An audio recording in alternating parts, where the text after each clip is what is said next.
Sup? Welcome back to my channel. Today I'm going to be doing my 5-star predictions, channeling my clairvoyancy, seeing into the future. I honestly love watching 5-star prediction videos, especially seeing when people compare at the end of the year after they've read all the books or possibly not read them. What did they think? Were they right? Were they not? I think I'm actually going to be really bad at this. Like, I don't think it's going to go well, especially because several of the books I was most looking forward to and anticipating last year ended up being, like, middle of the road for me. So maybe I don't actually know my reading taste that well, but we're going to go on a journey anyway. So here we go, I guess. Begin. First up, I put in 2 wild cards, so these aren't like part of the full set, but they're like a maybe. And the first one is Babel by R.F. Kuang. This is going to be a new book that she's coming out with, and I really liked The Poppy War, but I didn't care for the sequels. They went down more and more as time went on for me. So like, I think that she has the potential to write a really high quality book with good prose, good characters, good world building, and it could be a 5-star read for me. And I think that this one has a much more appealing premise. It kind of seems like a dark academia vibe, and it's got like all of these translations and ancient history, and those are things that I'm super into. So hopefully this one will be really good. The other maybe is really just me being optimistic and hoping that I don't waste my time with a 1,000-page book and end up not liking it. So hopefully Jonathan Strange and Mr. Norrell is going to be a really good read. 5 stars for me. I did start it last year. I got like maybe 10% in and I only had the audiobook available. And I realized, you know what? This is something that I want to follow along with the physical. There's a little bit too much going on. The narrator is just super British. So hopefully when I tackle this again with the big physical read, like, oh, it's going to be so chonky. I'm so nervous, but hopefully it is worth it. Alright, so getting into actual prediction time. The first one is going to be a nonfiction. This is Know My Name by Chanel Miller. I know a lot of people had this really highly ranked for their reads last year. Even though they're not really high nonfiction readers, they loved this book. And I think it's going to be really hard-hitting and possibly difficult to read, but really emotional and well written. I've only heard good things about it and I'm very excited to get into it. I mean, I guess like excited isn't really the right word, but I think this will be a very well done book and something that's relevant and important for like the kind of political discourse that we have right now. Then there's The Drowned Woods. This is the next book coming out from the same author who did Bone Houses, and I love that book. I think it's great, and I love all of her Welsh mythology, how she mixes that in and has like interesting creatures or an interesting take on those creatures that you don't see anywhere else. So when I heard about this one, and also that it's going to have a corgi spy, I was immediately like, can I pre-order this now? I want it. I want it so bad.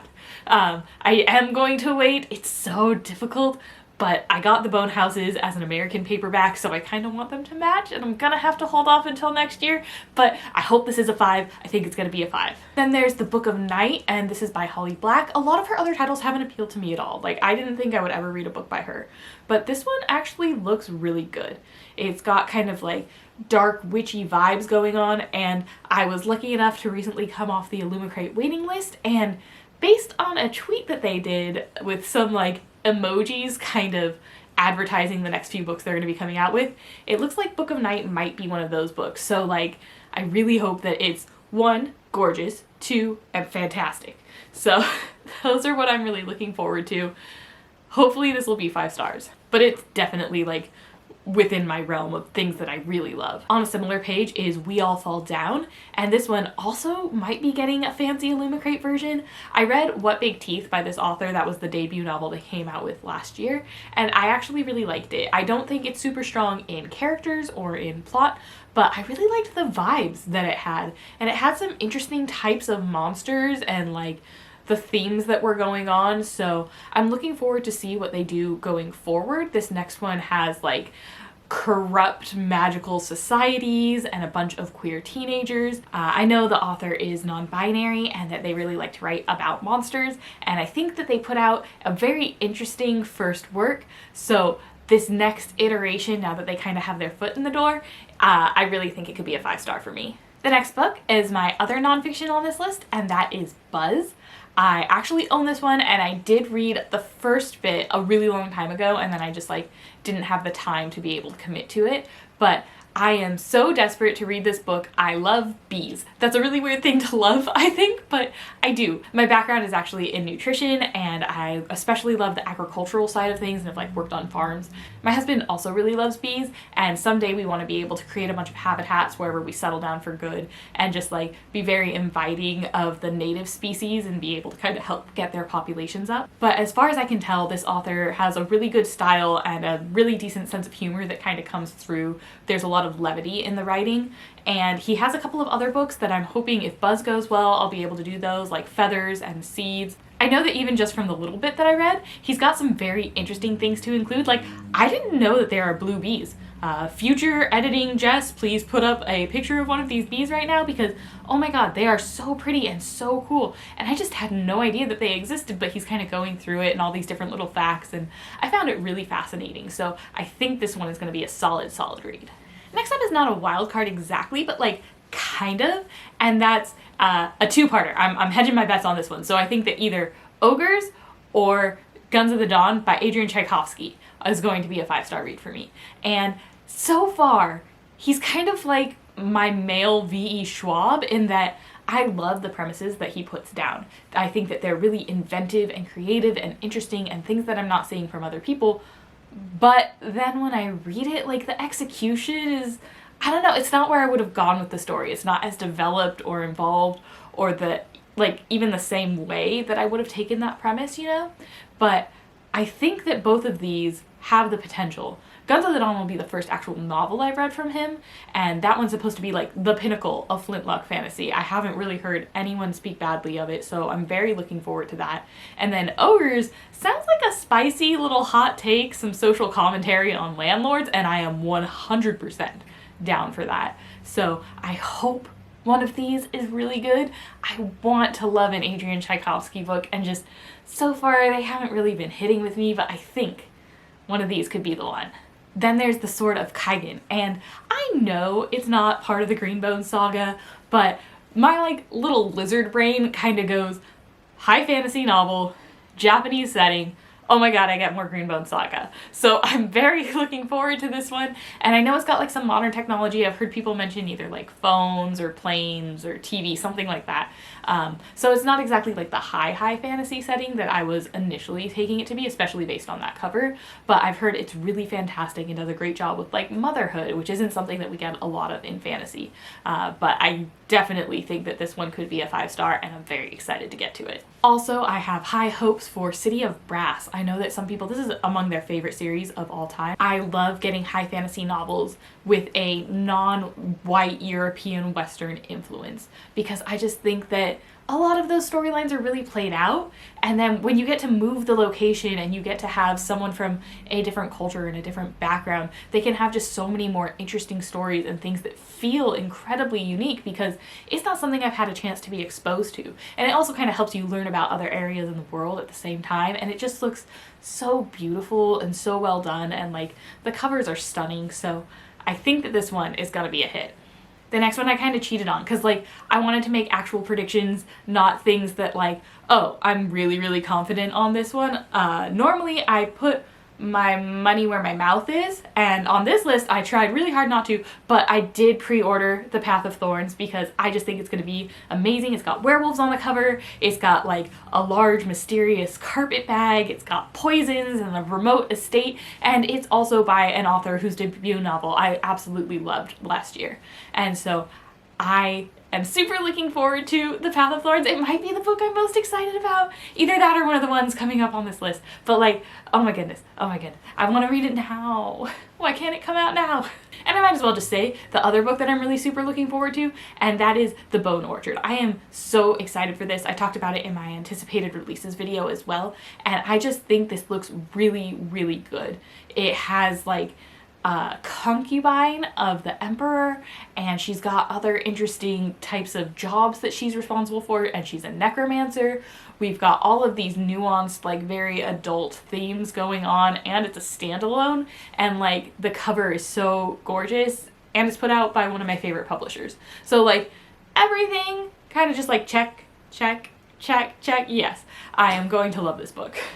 That's a challenge. Freaking watch me. I'm gonna love this book. I'm also very excited to read A Memory Called Empire. I have this duology as some of my must-reads for the year. I also think it's gonna be something that like my husband will be really interested in. So when I read it and then I just like, hey, read this. This will be good. To kind of get to pre-vet it for him and then peer pressure him into reading it. And normally like politics isn't really my thing, but this is also like a space opera and we have a murder and there's a lot of political happenings going on and I've only really heard good things about it. I like that it's a duology, so it's not going to be taking a very long time to go on, but I think this one's going to be really killer. The next book is Fledgling, which I just picked up by Octavia E. Butler. I know that she's very well known and kind of like one of the OG big names in sci-fi, and like a lot of the things that she's written have been very, very relevant in our current age, even though she wrote them in like the 80s and the 90s. And so I think that this one's going to be really good. It also has vampires in it, and I am always looking for a good vampire novel. So I hope this is absolutely fantastic. Then there's The Justice of Kings, and I got the vibes just from reading the synopsis on this one that this is kind of like a medieval Judge Dredd, and I love that for me. I really, really enjoy Dredd, the newer one with Keith Urban. Oh my god, I always get their names confused. Don't judge me. And I love the Judge D shorts that they put on Tor.com, and so having this extra iteration of Judge Dredd but in a different, more medieval setting, I just think that's going to be a lot of fun. I've heard really good early reviews coming out for this one, which is good because it's giant and I would hate to read a book that large and find out that it's not good, but very excited to read this. Next up is Engines of Empire, and this will probably be the first one I actually get to read on this list because it's currently in transit to my library right now. And I've only heard good things so far. It's got steampunk, and I haven't really read a lot of steampunk. Like, I don't know.